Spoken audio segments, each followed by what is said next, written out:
哇！許導演，佢咳到咁你都唔買咳，有冇人性啊你？咳啊！咳啊！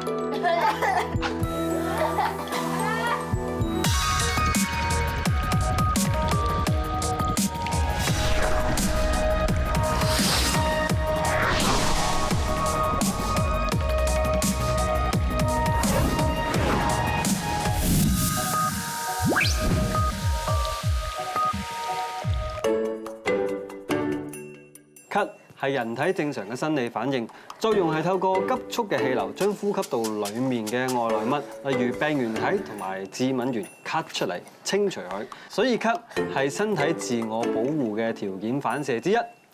正常嚟講，咳2聲就冇問題嘅。但係如果你咳咗幾日，甚至咳幾個禮拜嘅話，咁好大機會即係話你嘅身體已經出現好大嘅毛病，係應該去睇醫生㗎啦。咳嘅原因咧有好多嘅，咁通常咧都係感冒所引起嘅急性咳嗽。但係有好多時，明明你嘅感冒已經好返晒，但係你偏偏就止唔到咳，就好似我哋今集嘅主角咁樣。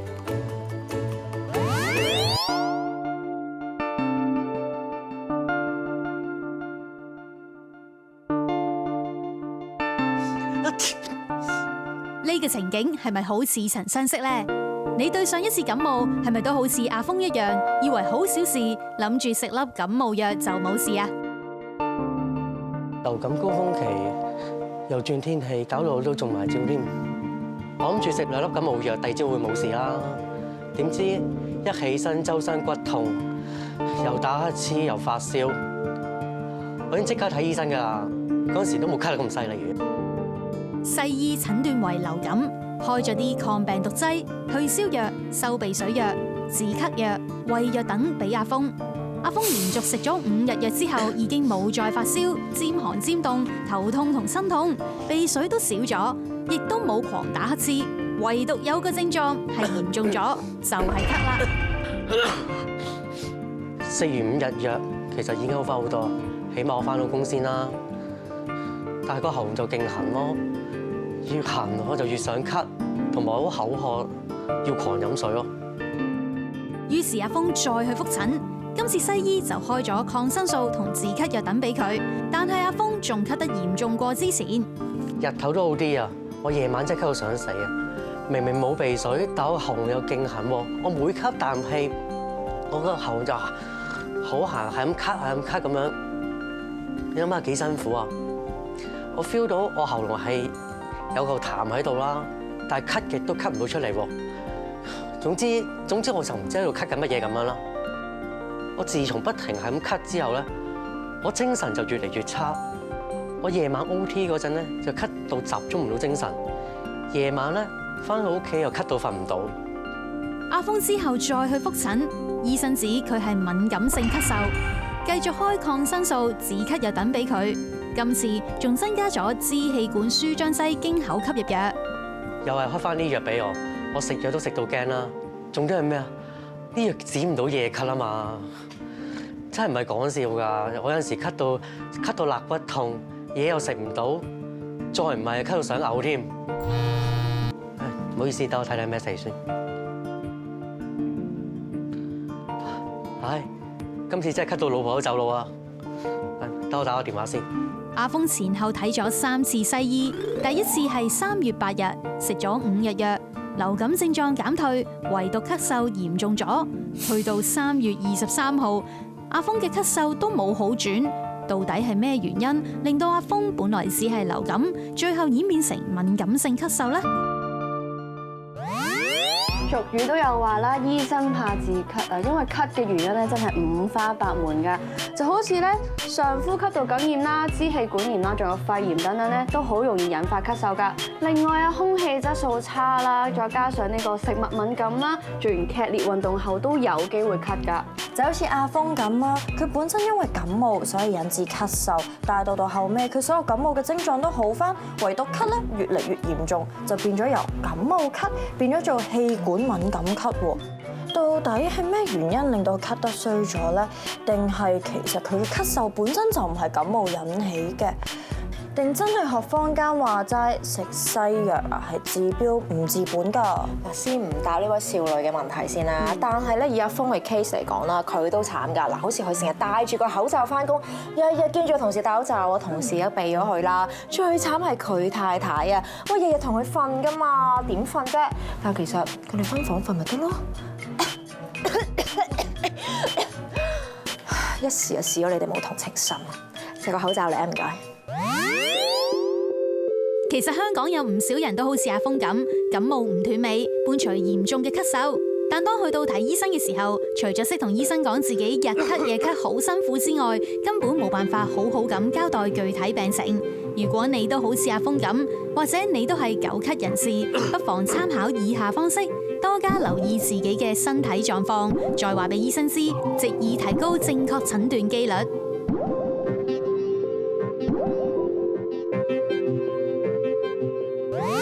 唔知中醫學角度上又點樣睇咳嗽嘅咧？啊，應該要揾佢幫手。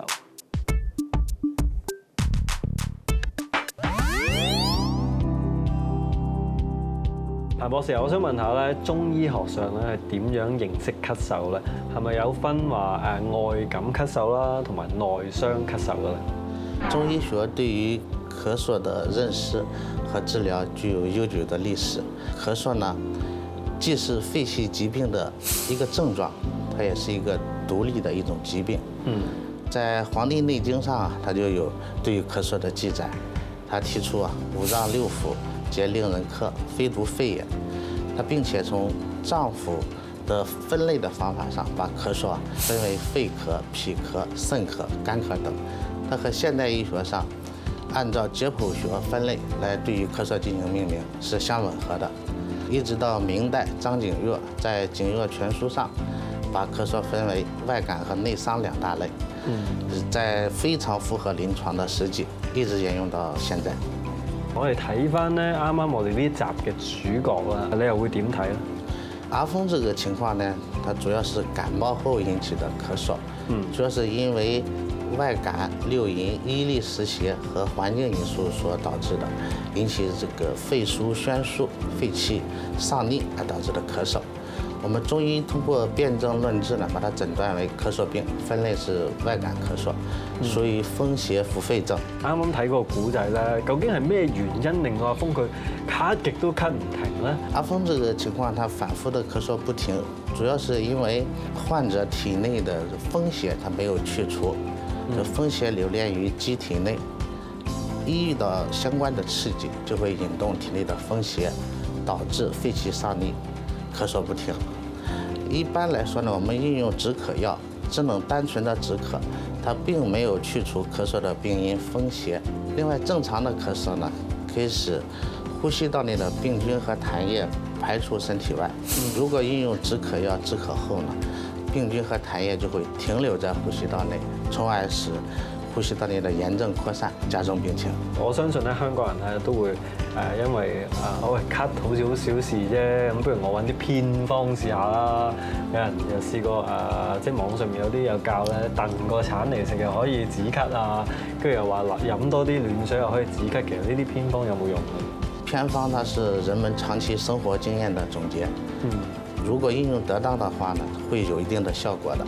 但是我們咳嗽它分為寒咳和熱咳，所以我們應用偏方的時候就要注意區分寒咳和熱咳的不同。比如說我們用羅漢果水、川貝水，它對於治療熱咳是有幫助的，但是對於治療寒咳就沒有效果了。燉橙子呀，或者喝生薑水呀、果皮水呀，這樣一些，它對於寒咳是有幫助的，它對於熱咳呢就沒有作用了。我想知咧，係咪可以透過咧觀察痰咳出嚟嘅痰嘅特質，而去知道患者患咳嗽嘅原因嘅？這樣一般來說也是可以的。有的人呢，他的痰液是白色的，清晰的，它一般呢是屬於風症和寒症。如果它痰液是黃的還是稠的，它一般呢它就屬於熱症。如果它痰液是白色的，但是它是黏黏的，這一般呢它屬於陰虛和燥熱。如果這個痰液它清晰的有泡沫樣的，我們一般說它是这个虚属于虚或者属于寒。如果这个痰液呢，它有卡吐血痰的这种情况，一般它是属于阴虚或者肺热。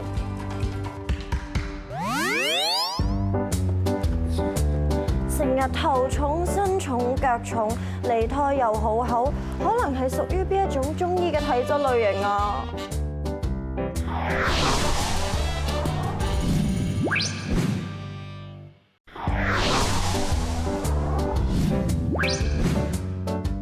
好有可能係濕熱體質。濕熱體質喺香港以及廣東沿海都係好常見嘅體質類型。呢個同華南地區濕熱嘅氣候環境有好大關係。濕熱體質嘅人總體嚟講就係唔夠乾淨。朝早起身眼屎又黃又黐，面色灰暗、污糟油膩，所以塊面上邊經常生啲痘痘，鼻哥紅、牙肉腫、口乾、口苦、口臭。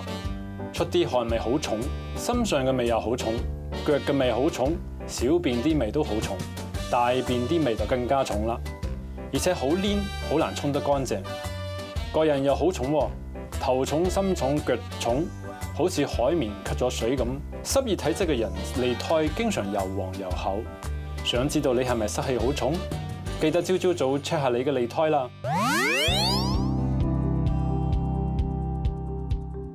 其實中醫喺對醫治咳嗽有冇啲咩優勢喺度？可以把它歸納為3點。第一點就是中醫它具有辨證論治、個體化治療。中醫呢，它重點在強調整體觀念和三因制宜，就是因時、因地、因人制宜。它會根據個體的體質、性別、年齡的不同，以及所處的季節、氣候、地理環境的不同，針對不同的個體處於不同的治法和方藥，這樣呢，它更加符合臨床的實際。第二點是扶正祛邪，標本同治。就是細菌和病毒啊，在現代醫學上，西醫認為它是疾病的病因，我們中醫認為細菌和病毒它是標，是邪氣，而西醫認為呢，這個細菌和病毒呢就是本，所以我們相對來說，我們中醫扶正祛邪、標本同治的這種治法，相對呢更為全面一點。我們中醫還講這個天人合一自然療法，中藥它同人們平常吃的蔬菜水果都一樣，是純天然的東西。我們中醫通過中藥來治療疾病呢，更加符合人體的需求，啊，是自然的療法。喺你睇過咁多個病人裏面啦，即係其實香港啦，即係會唔會好多人都係因為覺得咳嗽，都唔係好嚴重嘅病啫，跟住就忽視咗佢、輕視咗佢，就令到自己越咳越嚴重，即係會唔會遇得多呢啲病人咧？這種病人還是挺多的，有好多人他認為平常咳嗽1-2聲都沒事，可能過段時間就好了，然後就不看，自己在家就像你剛才說的，燉點橙子呀，燉點梨子呀，燉點陳皮水啊，這樣喝，結果就是越喝越重，有的人就咳嗽了3-4個月，還有人就咳嗽了1年的。咳1年？對。咁對於呢啲病人，你會唔會有啲咩意見可以俾到佢哋點樣防止復發呢？我們一般呢，我們對這種病人就要告訴他，首先你要堅持治療，要把它完全的治好，這個很重要。另外呢，在生活當中呢，要注意鍛鍊身體，還有注意調理。另外在飲食上特別要注意戒口，還有我們在服中藥的時候，有好多人都沒有注意，特別對於咳嗽的病人，在服中藥的時候，在喝到嘴裡的時候呢，要稍微等一下再咽下去。這樣呢，它能起到一個局部治療的作用，就是治療我們的咽喉和氣管。還有一個就是我們在平常吃飯，吃過飯之後要漱口，把我們這個咽喉和口腔，還有包括這裡面的這個食物殘渣，把它吐出來，然後再喝一點水，這樣呢，它咳嗽呢可能就會好得快一些。你哋3個咳得咁犀利，派你哋搜集針對咳嗽嘅中醫防病百科啦！淡豆豉唔係我哋平時食開嘅豆豉，而係一種藥材，性質寒、微苦，有舒鬱解毒嘅功效。煮成沖士茶，可以發散風寒，有助預防風寒咳嗽。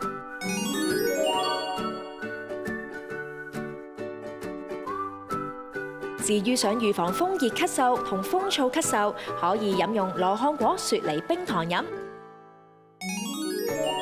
呢一款金茶味道清甜，清熱潤肺，可以化痰止咳。喉嚨不適，不妨試試呢一款甘草桔梗茶。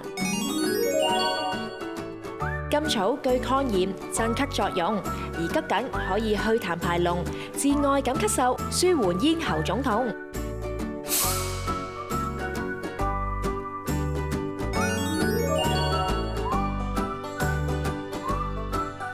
想預防咳嗽啊，就記得抄低以上3款茶方啦。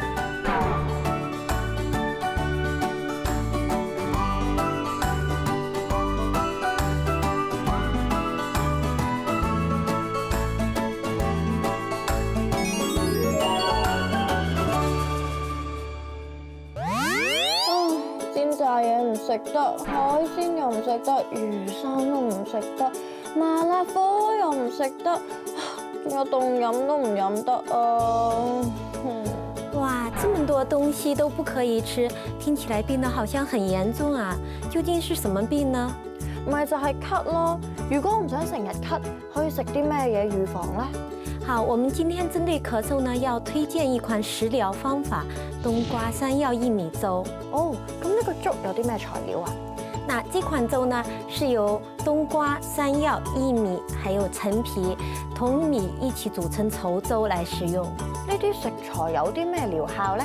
薏米跟山藥相配呢，它们都有健脾的作用。那薏米呢配陈皮呢，又有化痰的作用，所以这款汤水呢是有健脾祛痰的作用。咁係咪真係所有咳嘅人士都適合食呢個粥，定係有啲特別嘅體質先可以適合食呢？那其實呢，咳嗽是有虛有實、有寒有熱的。但我們今天推薦的這一款食療方法呢，主要針對的是脾虛的體質，以及呢身體濕比較重的，我們說痰濕啊、濕熱這些體質，平時容易有痰的。我聽講咧蛤拐湯啦，就對氣管唔好嘅人士，尤其係老人家，好有療效過，唔知係咪真嘅咧？是真的，這個中醫講蛤蚧是有補肺補腎、止咳平喘的作用的。那老人家的咳喘呢，一般呢，它是因為肺腎不足、肺腎虛弱而引起的，所以用蛤蚧煲湯配黨參，那是有很好的一個預防跟治療的作用的。啲人成日都話啦，食多啲水果對身體好啊嘛。咁我咳啦，係咪應該可以食多啲水果，等佢快啲好返啊？在咳嗽裡面，我們剛才講的，其實咳嗽呢，它有不同的類型。但如果咳嗽痰比較多的這一款呢，水果一定是要減少了，因為水果呢，它有惹痰的作用，尤其是一些，比如說生的橙子啊，除了水果，鮮奶呢都應該是減少的，尤其是水果呢，在晚上臨睡前是不要吃的。明白。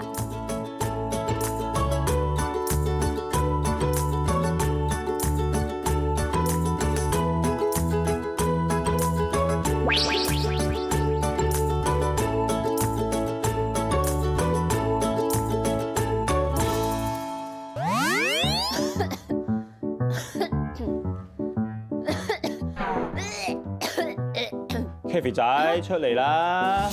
唉，我咁樣咳法落去真係唔係辦法，有啲咩日常保健可以醒下我咧？錯，我慢慢同你講啊！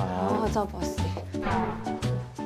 好似你咁樣咳得咁犀利嘅情況咧嚇，我哋試下天突呢個穴位嚇。咁呢個穴位點樣定位咧？首先喺個胸骨上邊，咁你摸到後邊有個凹陷嘅地方啊，唔好太大力住，慢慢按落去。咁如果咧咳得犀利嘅時候咧，更加唔需要太大力按嘅，慢慢按壓嚇，咁樣 hold 住或者保持喺呢個位置就得㗎啦。按幾耐左右㗎？一般嚟講咧，2至3分鐘。咁或者你覺得個咳已經有舒緩啦，你就可以唔使按呢個穴位啦。咁啊，平時啦，如果係平復嘅階段啦，冇咁咳嘅時候咧，我哋可以選擇膻中嘅穴位。膻中穴位咧就好似呢個公仔上面咁啦，喺乳頭中間嘅位置。咁你可以先摩擦雙手啦。咁喺個穴位嘅地方嘅時候咧，我哋可以咁樣按壓或者上下咁樣按摩嘅。咁啊，平時啊一啲保健嘅咧，我哋可以選擇巨闕啦，或者闕門嘅。咁啊，闕門咧就喺鎖骨啦，上面有一個凹陷嘅地方嘅。咁我哋可以交叉手咁樣按壓。另一個咧就係巨闕啦。咁啊，巨闕咧就係臍中上面6寸嘅。呢幾個穴位都係啦，我哋按落去嘅時候咧，微微酸脹咁就適合啦，或者時間咧2至3分鐘。因為咧呢排天氣咧成日轉，咁啲狗咳咧嗰啲病人咧就真係不停發作㗎。咁有啲咩日常嘅保健可以再去做啊？即係譬如做下運動啊，有啲咩係唔適合嘅咧？哦，做運動嘅當然適合㗎啦。咁但係最緊要咧就係避風寒啦。有啲人做運動咧就可能中意喺室內嘅地方啊、冷氣地方嚟做㗎嘛，咁樣唔適合嘅。咁所以咧可能我哋建議戶外啦，吸收新鮮空氣啦。咁如果穴位按摩咧，我哋有一個嘅，我哋有個位咧叫做腎腧，一個叫肺腧嘅。咁啊，肺腧穴位咧就喺第3節嘅胸椎旁嘅地方啦，腎腧咧就喺第2腰椎旁嘅地方。我哋可以用嗰個拳頭啦喺後邊叩擊。哦，打落去。係啦，叩擊嚇。咁啊，背脊呢位咧就自己比較難按啲啦，除非你嗰啲真係比較鬆啊。都可以。打唔到。咁同埋咧，我哋每逢天氣轉變嘅時候，咳嗽咧都會明顯嘅，所以咧我哋建議病人啦或者患者咧可以使用天灸呢個咁樣嘅治療方法。天灸又係乜嘢嚟嘅？天灸咧就係我哋用一啲中藥喺背部啦或者胸部嘅穴位咧去貼一啲藥貼嘅，咁啊達到一個長時間刺激穴位嘅效果嘅。咁成日咳灑8段錦又有冇幫助嘅咧？哦，有嘅嚇，8段錦咧其實咧有8式啊，咁其中有3式咧都有幫助。第一式咧就係雙手托天理3招啦。第2式咧就係左右開弓似射雕。咁同埋第3式啦，調理脾胃衰單舉嘅。咁呢3式咧就佢加埋咧就可以升發嗰個肺氣啦，同埋咧可以調理個脾胃。咁我哋中醫角度咧就培土就可以生金啊嘛，咁所以咧就可以達到一個固本培元嘅效果嘅。網上有一個熱門嘅討論，就係話冇病就嚟戴口罩，有病就唔戴口罩為題啊！主要咧就係針對一啲職場裡面嘅自私精啊，佢哋個個都9級未愈，但係就硬係唔戴口罩。佢哋嘅理由就係話戴口罩好焗㗎，呢啲咪冇公德心咯。所以大家只要平時保持住身體健康，有一個良好嘅生活習慣，咁你哋嘅呼吸系統咧都可以好好㗎啦。